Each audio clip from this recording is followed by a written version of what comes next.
You're listening to episode 54 of Pase Chipotle. I'm your host, Rocio Carvajal, food history writer, cook, and author. And on this podcast, I explore the gastronomic traditions of Mexico and bring together the voices of cooks, authors, and entrepreneurs who build cross-cultural bridges around the world, championing Mexican food. To find more information about the podcast, please go to pasechipotle.com. You can subscribe, rate, and leave a review with your thoughts about the show using that podcast app you are using right now.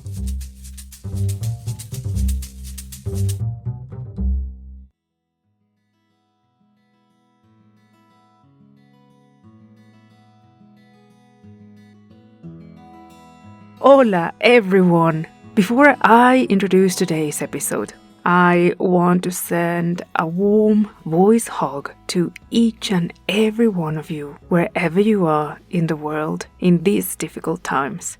Since this is the first time in history that we are experiencing a global pandemic that is being monitored and talked about in real time, well, that can increase the sense of urgency and uncertainty, but also it allows us to stay in contact, show that we care, and give support to the people near to us and the people on the other side of the world. My gift to you, as always, is the opportunity to come with me to an audible journey, traveling through Mexico's wonderful landscapes, learn about the cultural legacy of our indigenous and mixed heritage culture, and of course, hearing about the foods that are the pride of the regions they represent. If this is the first time you are listening to Pase Chipotle, I want to give you a very warm welcome to this podcast that is crafted and produced with much love and passion. Today, you will hear the final installment of the Culinary Regions of Mexico. I know it's a bit sad, but at the same time, that means that by the end of the show today, you would have heard about the traditions, people, interesting facts, and food traditions of all of the 32 states of the nation, which is quite an odyssey if you think of it. And so, our final destination today is the north of the country, where dramatic canyons, stunning deserts, snowy mountains, prairies, and grasslands are all sprinkled across the states of Chihuahua, Coahuila, Nuevo Leon, Durango, and Zacatecas. If you've listened to all of the previous episodes of the Culinary Regions, by now you are more than aware of the multiverse that is Mexico and how strongly self-defined is every region. The area we will cover today shares a common history and cultural aspects that have played a big role in the shaping of their unique traditions and food practices. And while they couldn't be more different than the South, East, or even the Central High Plains, is that uniqueness and the ingenuity of their people that makes their traditions so interesting. On the special blog post of this episode and on the notes, which you can see on your podcast app, I've included a few links and book recommendations for this episode to stretch the enjoyment even further. Well, I think we're all more than ready for this grand finale. I hope you enjoy this episode.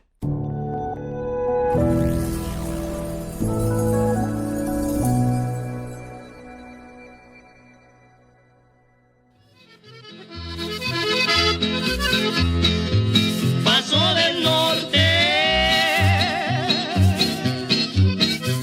que lejos te vas quedando.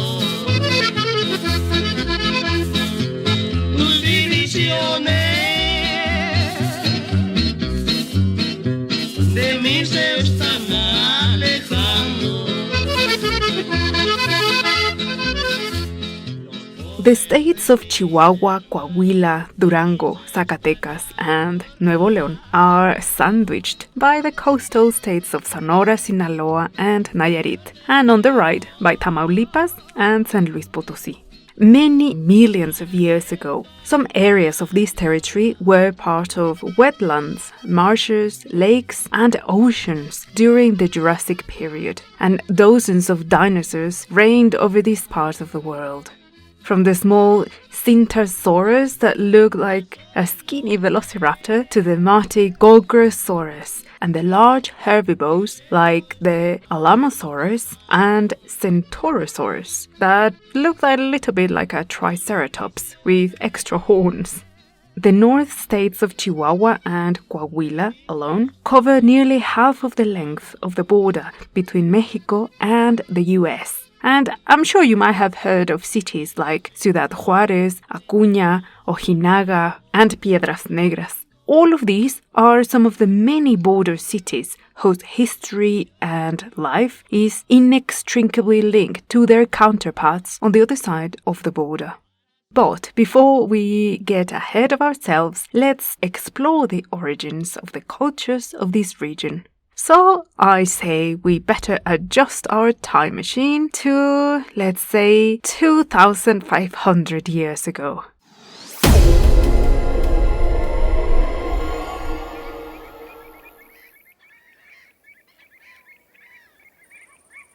Throughout many of the previous 53 episodes of the show, I've talked about the cultural area known as Mesoamerica, which covers the central highlands of Mexico and extends south all the way to Central America.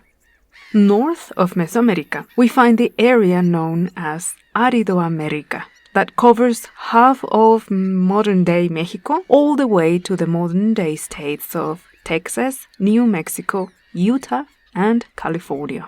The geographical conditions of this enormous area share many similarities, with extreme weather conditions, dramatic mountain ranges, canyons, and semi-arid prairies, which, prove to be not really the most welcoming terrain for nomadic groups of humans that crossed from Europe via the Strait of Bering, looking for lands further south. So the groups that chose to stay in Aridoamerica were forced to remain semi-nomadic. Seasonal hunting and foraging and some basic farming were the base of their diet.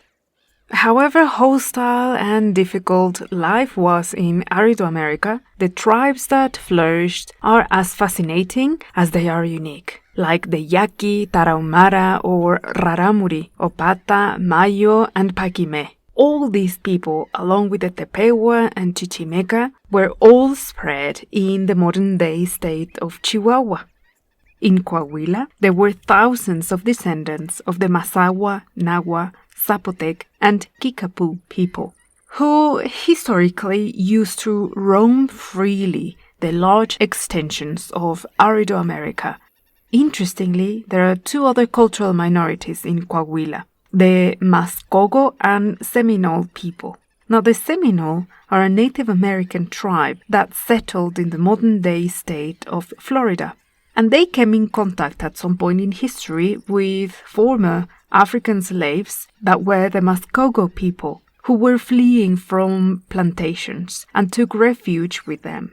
The abolition of slavery in Mexico occurred much earlier than in the US. So this encouraged the Mascogo and Seminole to cross over to Mexico, but they still defined themselves culturally as Mascogo Seminole. The modern-day state of Nuevo Leon is home of the Alzapas, Coahuiltecos, Hualahuises, Borrados, and Huachichiles, who were descended from the Chichimeca diaspora. According to the Indigenous Atlas of Mexico, in Zacatecas, we find descendants of the Chool, Chatino, Cora, Huasteco, Chichimeco, Mayo, not to be confused with Mayans, Mayo, Mazahua, Otomí, Tarahumara, Totonaco, Tarasco or Purepecha, Tapanaco, Tzeltzal, Tzotzil, and Zapoteco, among other micro-minorities. And last, the very dry state of Durango is home of the Cora, Huichol, Tarahumara, Tepehuano, Chinanteco, Chol, Mayo, Oulteco, Matlacinca, Mije, and Mixtecs, among many others that are the ancestral inhabitants of this land.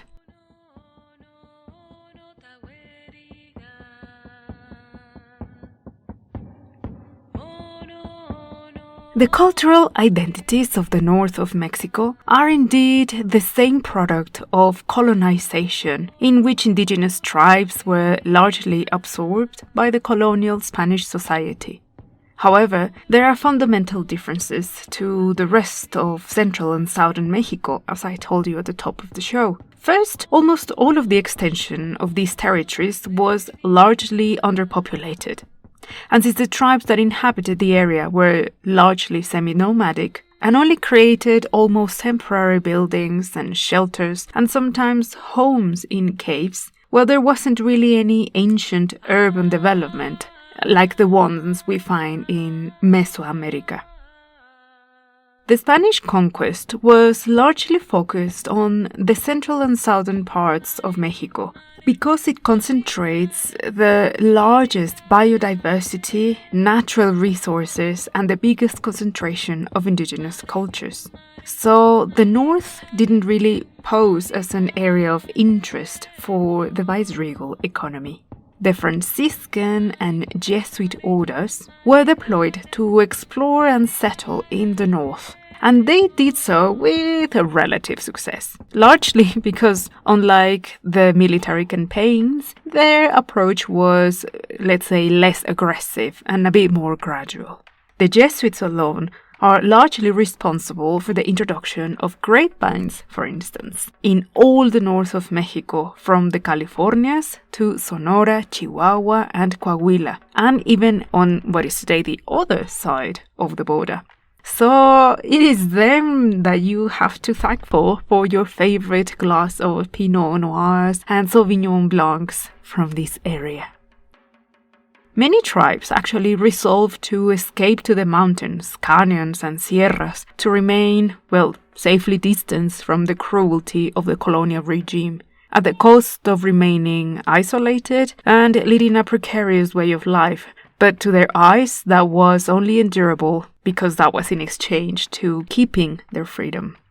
From the early years of the Spanish colony, dairy cattle, donkeys, and sheep were introduced for farming in the north of Mexico, and that alone was pretty much the main economic drive of the region. And since it proved a bit too extreme to cultivate most of the native Mexican crops, it proved particularly easy to grow oatmeal, barley, and wheat. For nearly 200 years, this area of Mexico, or should I say this area of New Spain, was part of the provinces of New Vizcaya, New Extremadura, Nuevo Leon, and Zacatecas, which were part of the Kingdom of New Galicia. The European colonization of the north of New Spain has several peculiarities. One of them was the very unusual flexibility in the law to allow large settlements of Portuguese people who became ranchers, traders, and miners, and many conversos, or former Sephardi Jewish people, who escaped religious persecution in Spain and decided to settle in the inhospitable north, where colonial politics were more concerned with creating an agricultural and farming economy than getting worked up about what people believed. And during the 1800s, with the mining boom, many investors were welcomed and created large communities of Germans, Polish people, Czechs, Mennonite Germans, British people, Austrian, also Hungarian, and French. This cultural diversity brought by migration, plus the relatively small indigenous population, created a very particular regional culture, with foods and music that were shared among all these diasporas. And this is one example. Perhaps some of you might have noticed that northern Mexicans have a particular preference for polkas and other umpa type of music. And that is because it was these European diaspora, mainly German, Polish, and Austrian, who brought their folk music and instruments with them, and slowly these became adopted by everybody else in the north.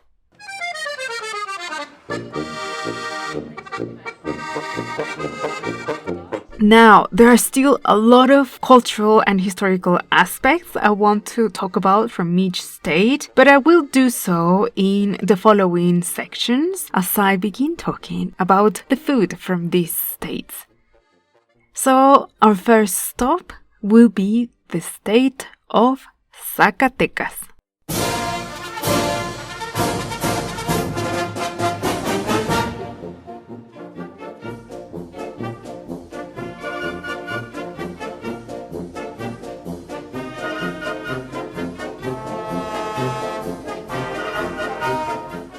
Famous for its large deposits of ore, silver, and other minerals, Zacatecas rapidly became an asset for the Spanish crown, while its agriculture is relatively low and not nearly as economically significant as its mining industry. The state was a battleground during the War of Independence, where royalists, who were mainly mining aristocrats, fought the Republican armies. And again, during the Revolution, these mining gentry opposed the revolutionary forces led by thousands of oppressed miners.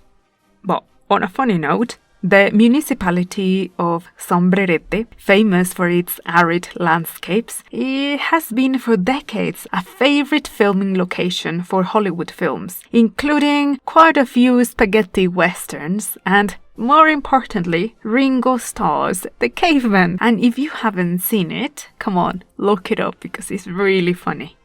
So here are my 5 top delicious foods and drinks from the state of Zacatecas. Number 1.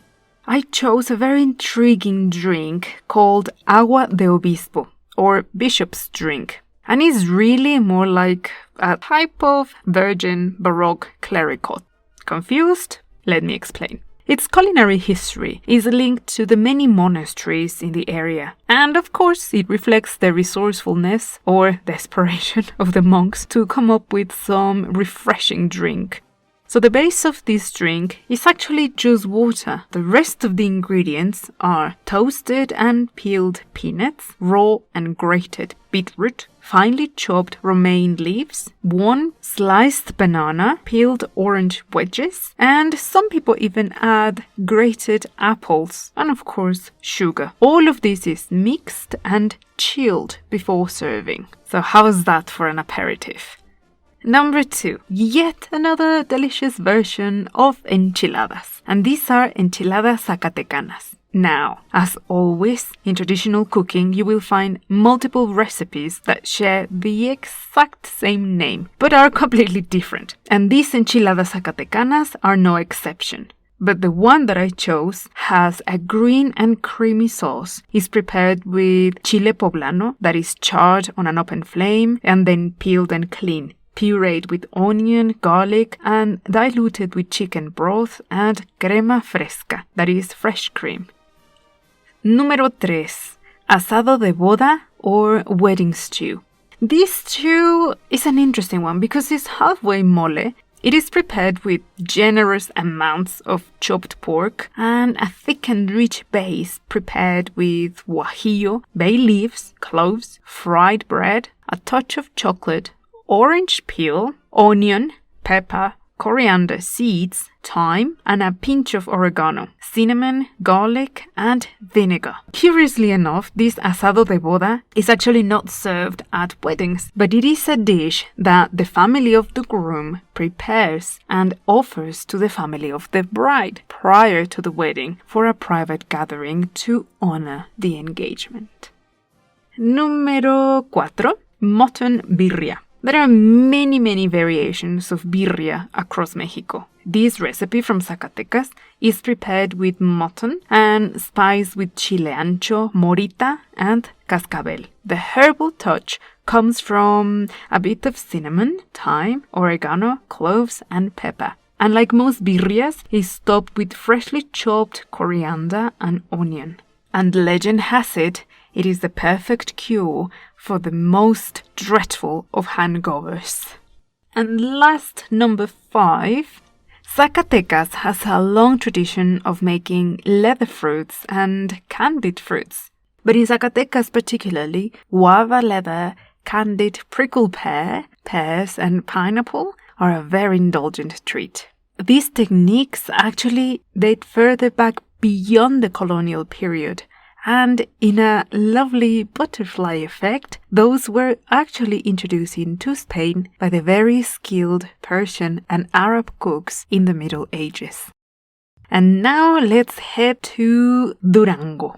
Al ver el campo tan triste y solitario, donde se muere sin agua la semilla, los campesinos le rezan novenarios cuando les faltan el frijol y las tortillas. Qué falta que hace que reviva Pancho Villa. Qué falta que hace que reviva Pancho Villa. Durango is a proper treasure box with stunning and strange landscapes that go from snowy mountain forests, creeks, and also is home of the famous Silence Zone, also known as the Mapimi Biosphere Reserve, and is a natural habitat of giant tortoises, many types of snakes with luscious and beautiful colorful scales, birds of prey, coyotes, and beautiful large felines and arachnids, along with a very large variety of cacti. And it so happens that this area used to be part of the bottom of the Tethys Ocean in the Cenozoic era. And there have been important paleontological findings of large dinosaurs that roamed, or rather swam, in the area. Because this region is so rich in mineral deposits, there are many large spots where cars and pretty much any device that uses electricity in any form simply dies, along with compasses that either stop working or go spinning in all directions. Durango's most notable character is Doroteo Arango Arambula, who was born in 1878. Deep in the area known as Rancho de Rio Grande, a particularly impoverished place where most people worked in semi-slavery at local haciendas. Like most people in the village, Doroteo didn't have an education, and at the death of his father, he took upon the responsibility to look after his family, 2 brothers, 1 sister, and his mother. The turning point in his life occurred when a local wealthy hacendado tried to kidnap and rape his sister, something that sadly was very common. But Doroteo shot and wounded this hacendado, and after saving his sister, he ran off to the mountains. Desperate and angry, he turned to crime and robbing travelers in the isolated dusty roads, and took on his grandfather's name of Jesus Villa to escape the law, as he was a wanted man. His enormous charisma actually won the sympathy of locals, and soon his fame as a Robin Hood sort of legend was born. He continued a more or less successful life of petty crime, along with doing odd jobs in the state of Chihuahua, but soon, during the revolutionary effervescence, he rapidly joined the armed forces of the insurrects and launched serious attacks on wealthy rural states. And then he rose to international fame for being a charismatic leader. And that gave birth to his nickname, that was the Centaur of the North, as he was always seen riding a horse. Indeed, I'm talking about Pancho Villa, as most of you might know him, the icon of the northern caudillo, leading thousands of men and women who joined the uprising against the ruling class. He sided with Francisco Indalecio Madero, who was a much more moderate leader, who believed in the power of democracy, aiming to defeat Porfirio Díaz. I will talk more about him later. But Villa had no political ambitions, and his stature and gravitas was pretty much only compared to that of Emiliano Zapata, who was a caudillo of the South. Villa's fame reached even the US, as he made a contract with the Mutual Film Corporation and shot several real and staged battles on both sides of the border, while making time for his military campaigns. But like all caudillos, he himself was a victim of the discombobulated unraveling of the Mexican Revolution that brought enormous human losses, a deep economic crisis, and the mutation of a new and more aggressively corrupt ruling class. Villa, Madero, and Zapata were all murdered, and with them, the soul of the Mexican Revolution died. If you want to know more about the Mexican Revolution, I absolutely recommend that you listen to the Revolutions podcast by Mike Duncan, particularly season 9.01, which is about the Mexican Revolution. I will leave the link on the description. And if you want to read more about it, then I totally recommend you read the Spanish or English version of The Underdogs, a novel of the Mexican Revolution by Mariano Azuela, one of Mexico's most admired authors on the subject. Also, I will leave the link. Alright, let's see which amazing dishes the good people of Durango eat. And here you have my list of 5 unmissable dishes. Número 1. Discada duranguense. The origins of this tradition, as I was told by a cook, is the way farmers and ranchers used to prepare a sort of midday lunch while working in the fields. They will just dig a hole and start a small fire. Use a wide pan, almost flat, to cook whatever odd cuts of meat they carried with them, along with loads of onion and chiles. And because this is a dish born out of resourcefulness, there really isn't a canonical recipe to prepare discada, and people often use whatever meats they have. But commonly, they add sausages, beef, chorizo, cheese, and potato. And it is served with very strong salsas and either corn or wheat tortillas with refried beans and beer. Number 2. Durango is part of the dairy corridor of Mexico and is home of the largest industrial dairy farms like Lala, who works with brands like Borden, Cream, Weber, and Goldenrod. But the dairy industry goes really back hundreds of years, and traditional cheese making is still part of the local economy and, of course, the gastronomy. Because the climate of Durango is particularly hot and dry, aged are way more popular than queso fresco. And some of the most common cheeses are queso cotija, which is drier than feta, slightly similar in taste. Queso manchego, asadero, which are both used for grilling. Manchego is great for melting. And famously, the Mennonite cheeses steal the show and my tummy because they're so rich, creamy, and intense. It's like a semi-mature English cheddar, perfect for making quesadillas with flour tortillas. Number 3, let's go for a drink, and that is sotol. I know it sounds like medicine, and I guess many people prescribe themselves sotol on a regular basis. But this is a spirit made from the sotol plant, which is an asparagaceae. Sorry if I butchered the botanical name.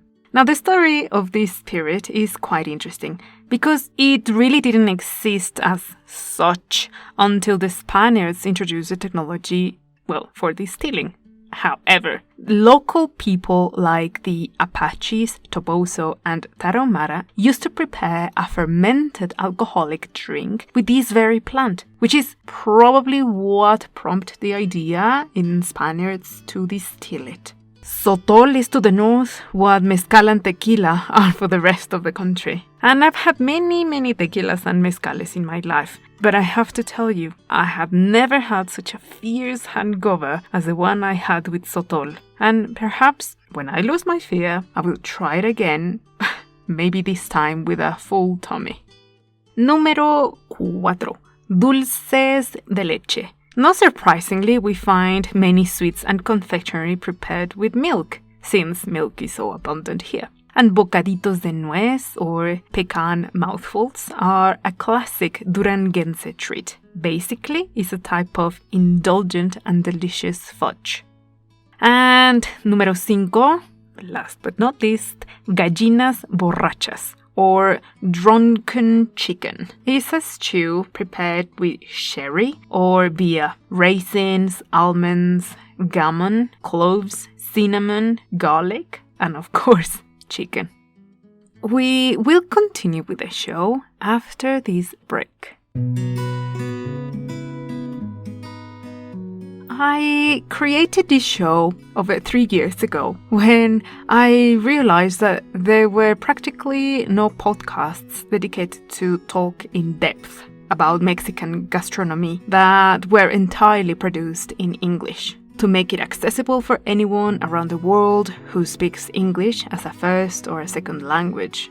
I realized that it was a great opportunity to share it in my own voice as a proud Mexican who has dedicated years to research and explore these treasures. I went on to start Paz de Chipotle, alongside with an independent editorial project with themed books that contain carefully researched recipes to prepare traditional dishes, but also the equally tantalizing and rich cultural history behind them, and produced with much craft and passion all of these books: Mexican Fiestas, Mexican Street Food, Mexican Chocolate, and Puebla's Great Food Tour, and my latest, Mexican Market Food. As a digital author, I get to have the enormous privilege of creative freedom and use it to produce these books to take you on a journey discovering the amazing history behind the wonderful world of Mexican food. So to know more about my books and start the making of your own family traditions, go to pazdechipotle.com/publications or find a link on this episode's notes. Go to pazdechipotle.com/publications and get ready to cook, learn, and enjoy Mexican food like you never imagined.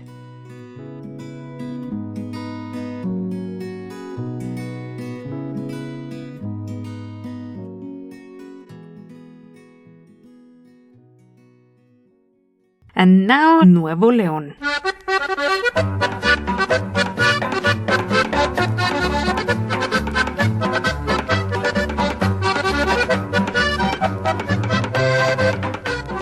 Famous for its steel industry and farming activity, Nuevo Leon and its capital, the city of Monterrey, is the industrial powerhouse of the north. Nuevo Leonenses are proud of their agricultural and ranching culture, and many country and urban dwellers dress with cowboy boots and hats. One of Monterrey's most notable people is writer Alfonso Reyes, who was a diplomat and philosopher, author of many classic short stories on the subject of the Mexican Revolution and food. I have not yet found an English version of his famous Memorias de Cocina y Bodega, or something like Memories of Food and Larder, but I will leave a link for the Spanish Kindle edition of this book, which is a real joy to read. Nuevo Leon, and particularly Monterrey, played a key role in the Mexican-American War, which is a whole historical episode. I won't even attempt to cover all of it. I just want to mention one particular chapter that is as serendipitous as it is fascinating, and that is a curious case of St. Patrick's Battalion. So the story goes like this. It was the year of 1845, and Mexico was already an independent nation, that is, independent from Spain.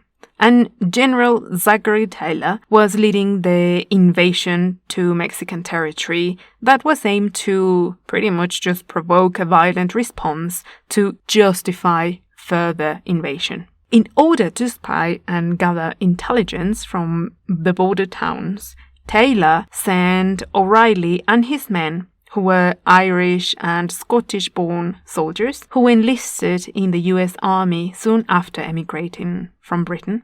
But upon realizing that they really identified themselves more with these innocent people who were Catholic Mexican town dwellers, they decided to cross the border and present their arms to the Mexican army and asked to fight side by side with Mexicans against the American invaders. War was declared soon after, and by 1846 they fought under the banner of St. Patrick's Battalion, specialists in artillery who went on to fight numerous battles defending Mexico's soil. And while many died an honorable death in battle, others were taken prisoners and sentenced to death. A few others were punished with public lashings and branding on their faces with the letter D for deserters.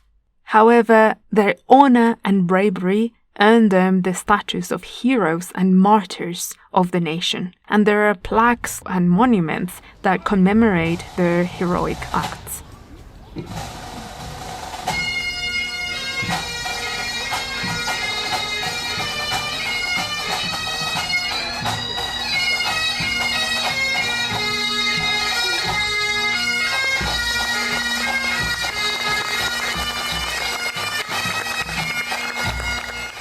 More than 20 years ago, a band of bagpipes called St. Patrick's Battalion, or in Spanish El Batallon de San Patricio, was founded in Mexico City. And every first Sunday of every month, they perform a military tattoo at the Churubusco ex-monastery in Mexico City, that is near Coyoacán. Many years ago, when I lived in Mexico City, I used to attend this military tattoo, and I have to say that it was very moving to see this very heartfelt homage and the Erin Cobra banner waving once again.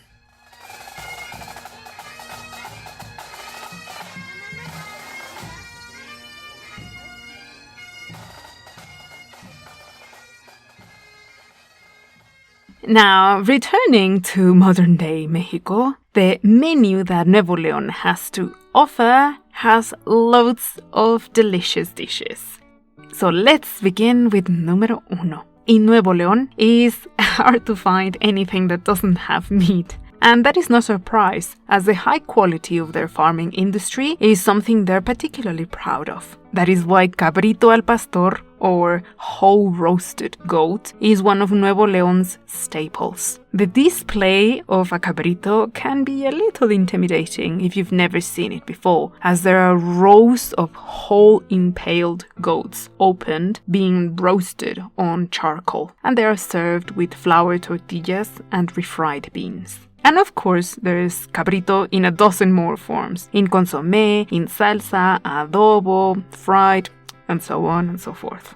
Number 2. Mexicans aren't new to the nose-to-tail eating, and fritada or machitos are a great example of this. This is basically a type of black pudding that is goat offal and blood cooked with herbs, ancho chile, marjoram, oregano, and cumin, chopped and stuffed in the intestines of the goat to make a sort of chorizo, boiled, then grilled on charcoal and served in tacos with a big molcajete of freshly made salsa. Número 3 is more meat, but this time is beef, in the form of carne asada, or grilled on an open fire, or charcoal. To have a carne asada means also to host a gathering with friends and family, have loads of beers, music, grill meat, spring onions, chiles, and make delicious tacos with fluffy flour tortillas. Number 4, even more meat, and now dried. Machaca, which is a type of jerky made with smoked and dried meat that can be eaten as a snack or shredded and mixed with eggs, which I am told also makes an excellent hangover cure. And last from Nuevo Leon, migas con huevo, which essentially they are a type of eggy chilaquiles. Migas are understandably more common in the American border cities, as many Mexicans carried on their tradition to prepare this dish. But before I get angry emails, I want to say that as per usual, migas also refers to an entirely different dish prepared in other parts of Mexico. Is a sort of pork stew that is thickened with bread, because the word migas in Spanish also refers to breadcrumbs. And our next stop is the state of Coahuila.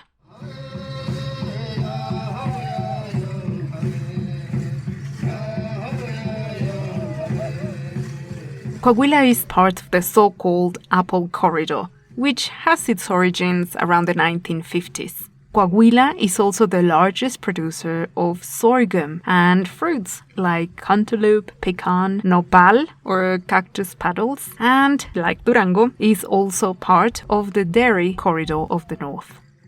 Now, being a Poblana myself, it will be unforgivable if I don't give a mention to General Ignacio Zaragoza, a liberal militar from Coahuila, whose role was absolutely fundamental in securing the victory of Puebla against the invading French army in the Battle of Cinco de Mayo in 1862.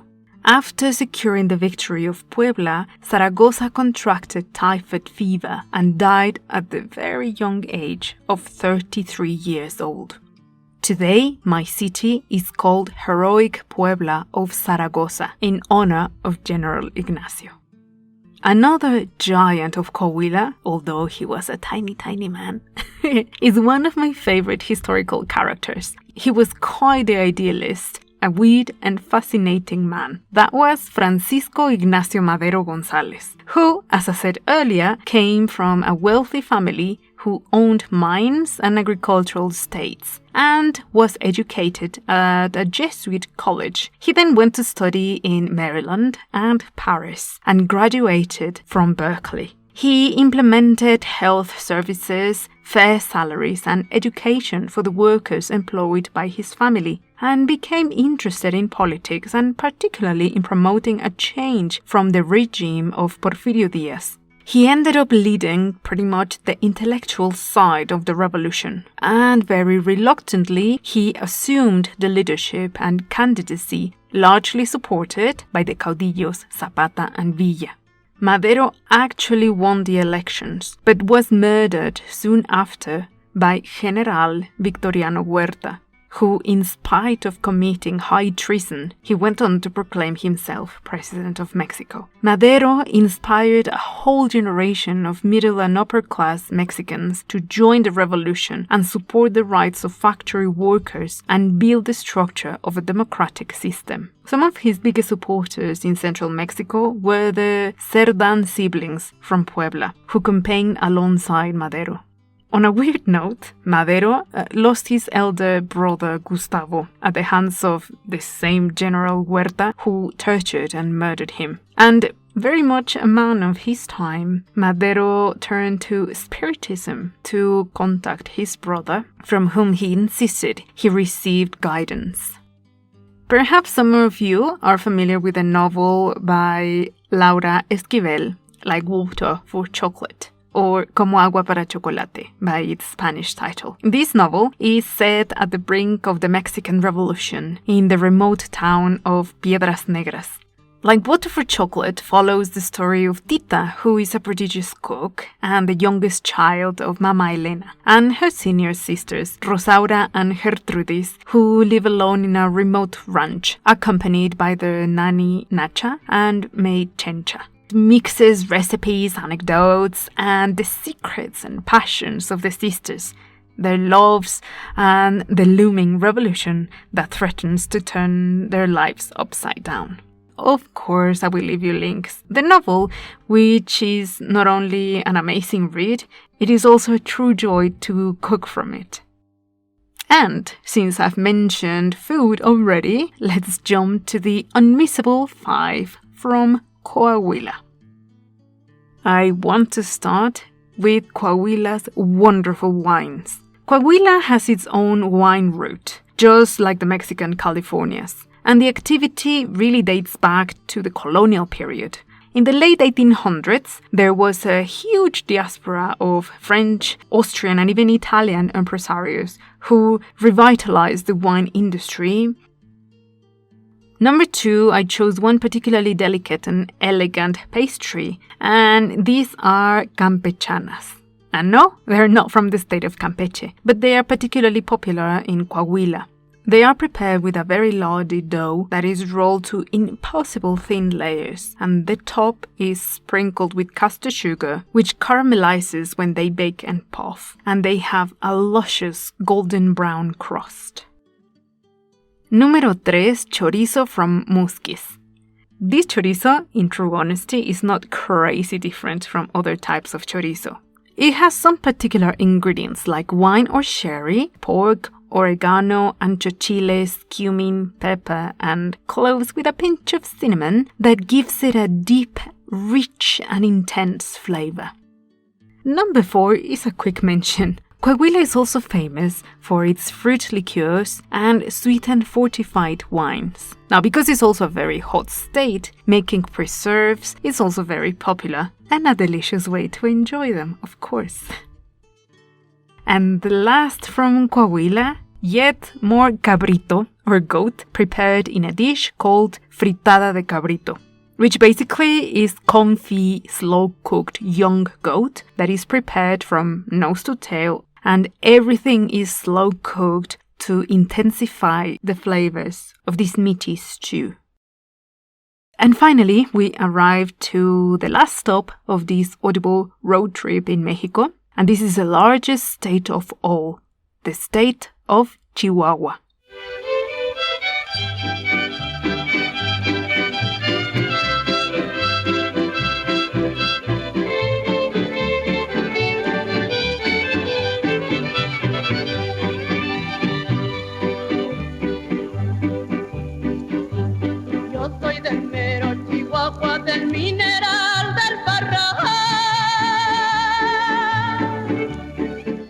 Famously, Chihuahua is one of Mexico's most important border crossing points, as thousands of trailers and trucks that come in and out of Mexico cross via Ciudad Juárez. The native tribes were spread across the impressively rugged territory. Of the many indigenous groups from Chihuahua, the Rarámuri people, also known as Tarahumara, is one of the largest of all. The very name Rarámuri means in their original language, runners. At the arrival of Spanish conquistadors, many of the other smaller tribes of the area were rapidly absorbed into the caste system, but many were also displaced. Thousands of Tarahumara people were enslaved and were forced to work in mines and converting to Catholicism. And after nearly 100 years of this turbulent and violent relationship, in the mid-1600s, many Spaniards chose to abandon the sierras and mountains. And at the same time, many Tarahumara groups fled deeper into the canyons, which is one of the reasons why they still preserve much of their traditional practices and language. Their isolation forced them to travel large distances by foot in order to trade with other communities. By following the ancient practice of running, they were able to cover enormous distances. One of the main connections that the Tarahumara people have with the mestizo world is through the community of Huachochi, where there's a specialized school that prepares rural teachers fluent in Spanish and Rarámuri. In the previous episode of the show, you can hear an interview I recorded with Eddie Sandoval, in which Eddie talks extensively about his family roots in this very town of Huachochi, Chihuahua, and how the native Tarahumara culture and traditions inspired his pinole business. There is a curious historical passage which I think you will find interesting, and is about the travels and adventures of a Spaniard called Alvar Núñez Cabeza de Vaca, who spent around 8 years roaming what is today the south of the US and the north of Mexico, including Chihuahua, Tamaulipas, Nuevo Leon, and Coahuila. During the time he spent traveling in this region, he became very interested in the life and traditions of the indigenous people. He even learned traditional medicine, a few languages, and adopted the way of dressing, eating, and living, at least for a while. But eventually, this phase came to an end, and he returned to Europe, where he wrote and published a seminal work that made him, pretty much the first proto-anthropologist, as he recounts with much detail and a very rich narrative the life and traditions of native communities of North America. The name of this book is Relación y Comentarios de Alvar Núñez Cabeza de Vaca. And I will leave a link of an English version of this book. So let's see which edible treasures Chihuahua has to offer.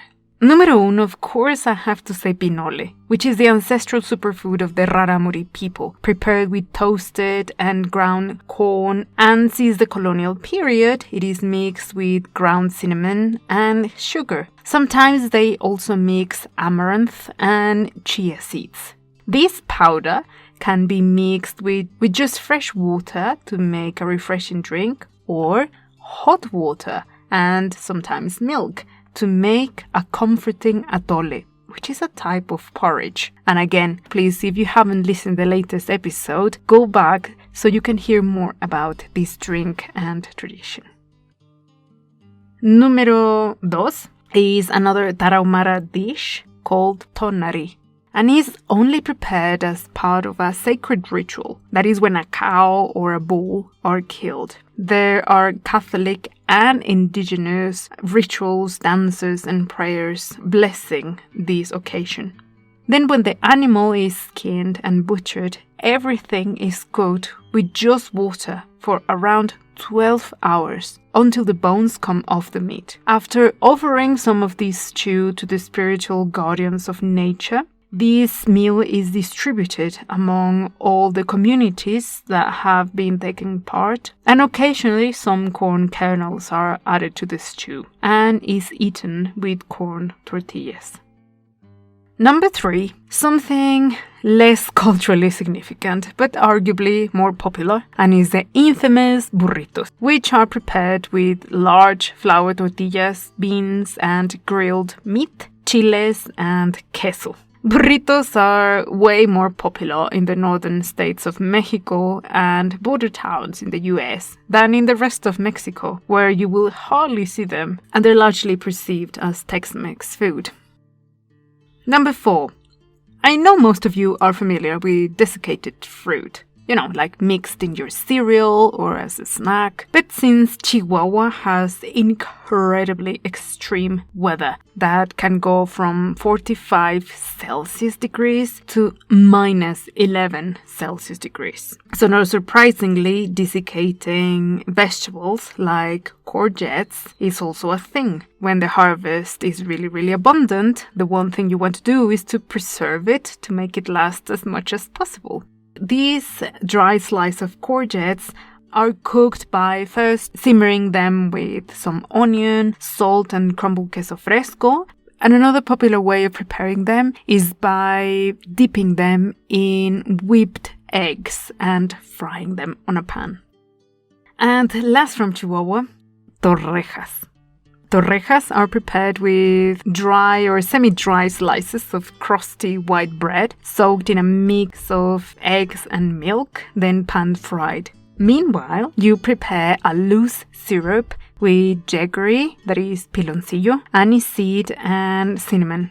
I personally like to add a dash of milk or cream just to thicken the consistency. Then you serve these fried slices of bread in a bowl and cover them generously with the syrup.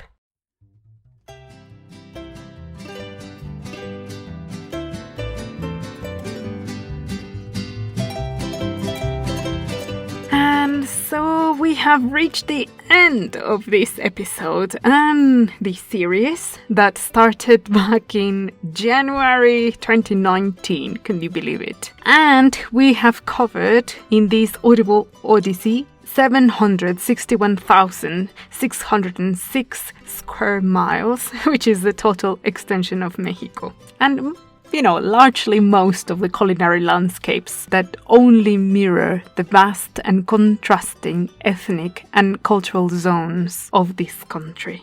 Indeed, Mexican culture, as we understand it today, is in fact the result of an intense process of cultural exchange between 68 native indigenous tribes and the Spanish food traditions, techniques, crops, and animals that were introduced into the Americas after the colonization. Added to these were all the spices, ingredients, crockery, and techniques that came from the Middle East, India, Africa during the intense trade of the 16th, 17th, and 18th centuries.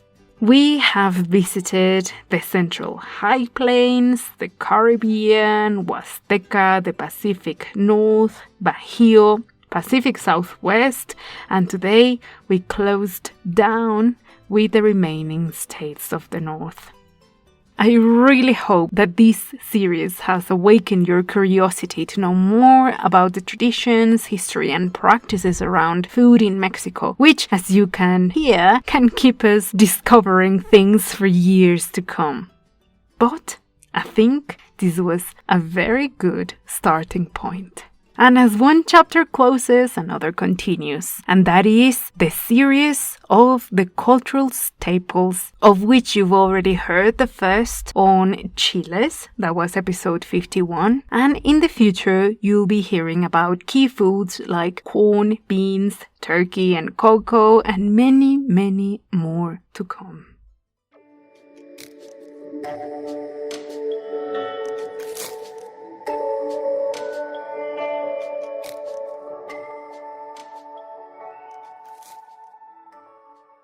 Thank you for listening. This episode was written and produced by me, Rocio Carvajal. Please check this episode's notes to find all the links. In case you didn't know, I also produce another podcast called Hungry Books, in which I explore books on the subject of food, and the latest episode is about a book called The Way We Eat Now, Strategies for Eating in a World of Change by B. Wilson. Which of course I didn't know back then when I made it, but it turned out to be just the kind of book we should be reading during this global quarantine. So check it out on your podcast app or click the link I left for you. Remember, you can always reach out and find me on Instagram, Twitter, or send me an email to hello@pasachipotle.com. You can subscribe for free also to my newsletter and receive news discounts and exclusive content. And well, that's it for today, my friends. Stay safe.